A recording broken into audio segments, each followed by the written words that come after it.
চনপাড়াতে মাদক না থাকলে আমাদের এলাকাটাও সুন্দর একটা সমাজ হবে।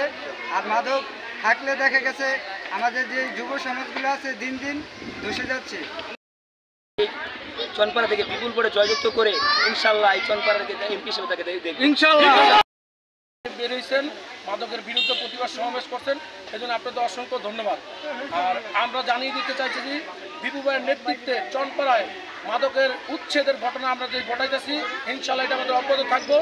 এমনকি আপনারা যারা মাদক বিক্রি করেন তাদেরকে আমরা একটা সুসংবাদ দিতে চাচ্ছি, যারা মাদক বিক্রি করেন তাদেরকে আমরা কম্পিউটার এবং কি সুইং গার্মেন্টস লাইনের ট্রেনিং সেন্টার আমরা করব।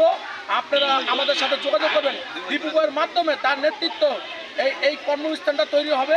যদি আপনারা কাজ জানা থাকেন তাহলে আমরা আপনাদেরকে সেলাই মেশিন কিনে দিব, আপনারা যাতে বাসায় রুজি রোজগার করতে পারেন, আপনাদের সংসার জীবন জীবিকা আপনারা ভালোভাবে করতে পারেন।